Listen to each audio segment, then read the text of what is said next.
ఇండియాలోనే మొదటిగా కరక్కయ్య ద్వారా ఆర్గానిక్ హ్యాండ్ బ్లాక్ ప్రింట్లు అందిస్తున్న ఏకైక స్టోర్ మనో కలంకారీ. నమస్తే, నేను Keshav. Welcome to Suman TV. ఆంధ్రప్రదేశ్లో నేతల పైన సోషల్ మీడియాలో కామెంట్లు చేయడం, విపరీతమైనటువంటి మాటలతో విమర్శలు చేయడం, వీటిపైన జరుగుతున్నటువంటి కేసుల పరంపర వైసీపీ నేత, సినీ నటుడు, రచయిత పోసాని కృష్ణమురళి మెడకి ఉచ్చుగా బిగుస్తున్నటువంటి పరిస్థితి కనిపిస్తుంది. ఏకంగా సిఐడినే ఇప్పుడు ఆయన పైన కేసులు నమోదు చేసినటువంటి పరిస్థితి. ఈ కేసులు ఏ విధంగా ముందుకు వెళ్ళే అవకాశం ఉంది, ఎలాంటి చర్యలు తీసుకునేందుకు ఛాన్సెస్ ఉన్నాయి, ఈ అంశాన్ని విశ్లేషించే ప్రయత్నం చేద్దాం. మనతో పాటు చంద్ర శ్రీనివాస్ గారు, పొలిటికల్ అనలిస్ట్. చంద్ర శ్రీనివాస్ గారు నమస్కారం. నమస్కారం. పోసాని కృష్ణమురళి గారు మాట్లాడే శైలి సినిమాల్లో అయినా బయట అయినా దాదాపు ఒకేలా ఉంటుంది అనేటువంటి అభిప్రాయం ఉంది. అయితే ఈ లాస్ట్ 5 yearsలో కొద్దిగా ఆయన దూకుడు పెంచి శృతిమించి ఎలా అంటే అలా మాట్లాడినటువంటి పరిస్థితి ఉంది. ఆ తర్వాత ఈ మధ్య కూడా కేసులు ఫైల్ అవుతున్నాయి అన్న విషయం తెలిసిన తర్వాత కూడా ఆయన తనదైన సహజ శైలిలోనే మాట్లాడారు. సో ఏంటి ఈ కేసుల పరంపర ఏంటి? 9-10 కేసులు నమోదైనాయి అంటున్నారు. సిఐడి స్పెసిఫిక్గా ఇప్పుడు ఆయన పైన వచ్చిన కంప్లైంట్స్ని కేసు ఫైల్ చేసింది అన్నారు. నెక్స్ట్ యాక్షన్ ఏ విధంగా ఉండొచ్చు? ఇప్పుడు చట్టం దృష్టిలో ఎవరైనా అతిథులేం కాదు. ఇక్కడ ఆయన ఏ పొజిషన్లో ఉన్నా ఇప్పుడు సమయం వచ్చింది. ఇప్పుడు ఏదైనా కొద్దిగా రియలైజేషన్ సెక్షన్ అయితే ఉండి, ఈ ప్రభుత్వం మారింది కదా, అఖండ మెజార్టీతో గెలిచి మనం 11 సీట్లకే పరిమితం అయిపోయామనే ఆలోచన ఉన్న ఎవరైనా తెలియగలరైతే సీరియట్ లాగా ఒక లెటర్ రాయటము, క్షమాపణ కోరటం, ఇవన్నీ ఉండేవి. రాంగోపాలవరం కూడా అట్లనే నాకు రాజకీయాల సంబంధం లేదన్నాడు. ఈయన అట్లా అంటల్లా, నన్ను ఎప్పుడు లోపలేస్తారన్నట్టుగా ఆయన వ్యవహార శైలి పూర్తిగా విరుద్ధంగా ఉంది. అంటే నేను ఏం మాట్లాడినా నన్ను ఎవరైనా చేయలేరనే ఆ అహంభావంతో ఆయన వ్యవహరిస్తున్నాడు మొదటి నుంచి కూడా కేశవ్ గారు. కాబట్టి మీరు అన్నట్టు సిఐడి కూడా కేసు నమోదు చేసింది. తెలుగు యువత అధ్యక్షుడు వంశీకృష్ణ యాదవ్ వీళ్ళంతా కూడా కేసు నమోదు చేశారు. వాళ్ళంతా ఫిర్యాదు మేరకు సిఐడి దాదాపు 111 బిఎన్ఎస్ చట్టం ప్రకారం 111, 196, దాదాపు 293, 336, 341, 61 సెక్షన్ల ప్రకారం 7 సెక్షన్లు నమోదు చేసింది. అంటే ఈ సెక్షన్లో అతను బయటకు వచ్చే పరిస్థితి ఏం కనపడతలా. ఇది ఏకకాలంలో ఈయన చంద్రబాబు నాయుడు గారిని వ్యక్తిగతంగా దోషణలు చేయటం, వర్గ విభేదాలను రెచ్చగొడతాం, మత ద్వేషాలను రెచ్చగొడతాం. ఆయన కూడా అదే కులం కదా, ఆ కులాన్ని ఆయన తిట్టుకుంటూ ఉంటాడు. ఆయన కులం కూడా అదే సేమ్ కులంని ఆ విధంగా రెచ్చగొట్టతో పాటు ఇంకొకటి ముందుకెళ్ళి దేశ ప్రధాని మోదీ గారి కాళ్ళే పట్టుకున్నాడు, అమిత్ షా కాళ్ళు పట్టుకున్నాడు అని చెప్పి వ్యక్తిగత దోషం చేయటం కరెక్ట్ కాదనేది వీళ్ళకి ఇది. ఇంత జరుగుతున్న మీరు అన్నట్టు ప్రభుత్వం మారింది. సెప్టెంబర్ 28 విలేకరుల సమావేశం ఏర్పాటు చేశాడు. లాస్ట్ వీక్ కూడా మళ్ళీ విలేకరుల సమావేశం ఏర్పాటు చేశాడు. అతని మాటలో ఏమాత్రం మార్పు లేదు. మళ్ళీ చంద్రబాబు నాయుడు గారిని ఆయన అపాయింట్మెంట్స్, టీడీడీ చైర్మన్ ఏ విధంగా దూషించాడు, ఆయన వ్యక్తిగతంగా ఏ విధంగా అన్నం చేశాడో మనకు అర్థమవుతుంది. ఇప్పుడు మనిషి అనే వ్యక్తి మారాలి. మారకపోతే ఏంది, ట్రీట్మెంట్ అనేది జరగాలి. అది ఇప్పుడు ఈయనకి తక్షణం ఈయన చికిత్స అవసరం అనేట్టుగా కనపడుతుంది ఈ పరిణామాలన్నీ.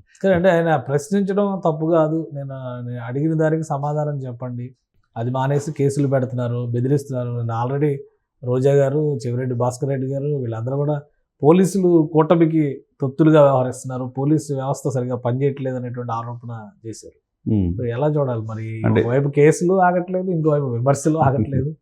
పోలీసులు ఎవరికి తొత్తులేం కాదు. ఇక్కడ ఏంటంటే వాళ్ళ డ్యూటీ వాళ్ళు చేస్తారు, వాళ్ళ ఆర్డర్ ప్రకారం వాళ్ళు వెళ్తారు.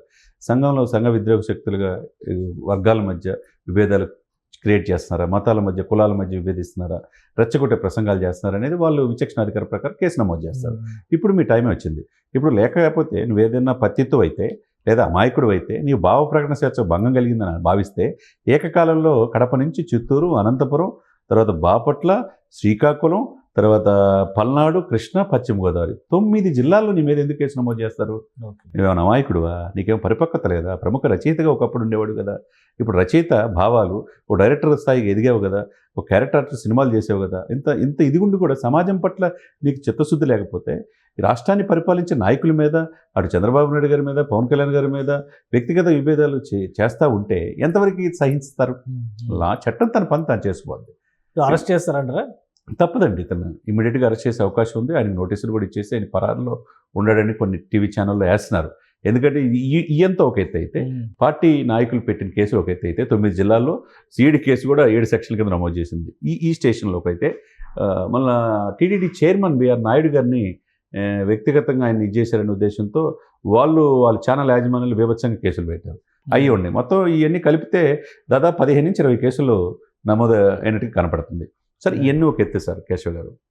ఇతను డిక్లరేషన్ అసలు ఎప్పుడు అరెస్ట్ చేస్తారో క్లారిటీ ఇవ్వండి. ఎందుకంటే ఇప్పుడు తమిళనాడులో చూసాం, కస్తూరి కామెంట్స్ చేసినారు కానీ 10 రోజులు తిరగకుండానే అరెస్ట్ చేసి పట్టుకెళ్ళిపోయారు. ఎక్కడున్న హైదరాబాద్లో గచ్చిబౌలిలో అరెస్ట్ చేసి వచ్చి తీసుకెళ్ళి పట్టుకెళ్ళారు. ఇక్కడేమో కేసులు పెడతారంటారు, వాళ్ళు ప్రెస్ మీట్లు పెడతా ఉంటారు, తిడతా ఉంటారు, నడుస్తూనే ఉంటది డ్రామా. వాళ్ళు వీళ్ళు కలిసి ఆడుతున్న డ్రామా లాగా అనిపిస్తుంది జనం కూడా అనుకునే కరెక్టే. ఇటువంటి ఫర్దర్ యాక్షన్ ఎంత ఇన్స్టెంట్ గా ఉంటే అంత మీరు అన్నట్టు as early as possible with in 2 days ఇతను అరెస్ట్ చేసే అవకాశం ఉందన్నారు. ఇంట్లో లేడు, పరారులో ఉన్నారని చెప్పి అంటున్నారు. ఎక్కడున్నా కానీ ఆయన పట్టుకొస్తారు, డౌటే లేదు. ఆ ట్రీట్మెంట్ వాళ్ళు ఇస్తారు. అదే సమయంలో ఈయన ఏమంటాడంటే తిరుమలలో లడ్డు గురించి విషయం కూడా అనవసరంగా జోక్యం చేసుకున్నాడు. తర్వాత చంద్రబాబు నాయుడు గురించి డిక్లరేషన్ అడిగే హక్కు నీకు ఎక్కడ ఉందని అడుగుతాడు.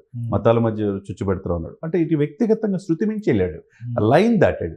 పవన్ కళ్యాణ్ గారి విషయంలో మనం కూడా చూసాం, ఎంత వ్యక్తిగత హనం చేసేట్టు ప్రెస్ క్లబ్లో మాట్లాడాడు కూడా అందరూ సహించలేదు. తెలియక కాదు, అంత తెలిసే చేస్తున్నాడు. Intention is criminal, intention is clear. మోసపూరితమైన కుట్ర, అపవాదం వేయటం అనేది క్లియర్ కనపడుతుంది. కానీ ఆయన పాపం ఆరోగ్య స్థితి కూడా బాగోదు అనుకుంటా. ఆల్మోస్ట్ చావు దాకా వెళ్ళి వెనక్కి వచ్చిన వ్యక్తి.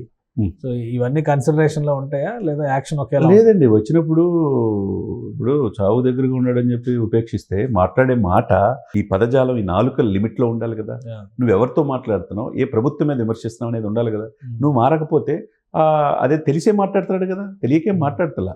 నీ ఆరోగ్యం అంటే ఒకవేళ అరెస్ట్ చేసే ముందు, జైలుకి తరలించే ముందు ఏమవుద్ది, జడ్జి గారి ఆదేశాల ప్రకారం ఒకవేళ హెల్త్ టెస్ట్ చేయమంటున్నాడు, హెల్త్ టెస్ట్ చేస్తారు. అన్నీ బాగున్నాయి అనుకోండి, లోపల తీసుకెళ్తారు. అక్కడ డాక్టర్లు ఉంటారు, జైల్లో కూడా డాక్టర్లు ఉంటారు. ట్రీట్మెంట్కి ఏమి ఇబ్బంది ఏమి ఉండదు. ఆయన దానికి ఇదవ్వాల్సిన అవసరం లేదు. ఏదైనా కానీ చట్టం తన పని తాను చేసుకుపోతుంది అన్నట్టుగా ఆంధ్రప్రదేశ్లో కూటమి ప్రభుత్వం వ్యవహరిస్తుంది. కాబట్టి ఇప్పటికైనా నోరు అదుపులో పెట్టుకుంటే కొద్దిగా ఎగ్జామ్షన్ ఇచ్చే అవకాశం ఈ ప్రభుత్వాన్ని ఉంటుంది. రైట్. థ్యాంక్ యూ చంద్రశ్రీనివాస్ గారు. ఇది పోసాని కృష్ణమురళి తీరు మారడం లేదు. ఎలాంటి ఫిర్యాదులు వచ్చినా, కేసులు వచ్చినా మళ్ళీ ఆయన మాట్లాడే విధానంలో మార్పు లేదు. కాబట్టి సిఐడి యాక్షన్ ఖచ్చితంగా ఉంటుంది. 2 రోజుల్లో అరెస్ట్ చేసేటువంటి సంకేతాలు కూడా స్పష్టంగా కనిపిస్తున్నాయని చంద్రశ్రీనివాస్ గారు చెప్తున్నారు. ఇది special discussion. Keep watching. Suman టీవీలో మీ పర్సనల్ అండ్ బిజినెస్ ప్రమోషన్స్ కోసం కింది నెంబర్కి కాంటాక్ట్ చేయండి.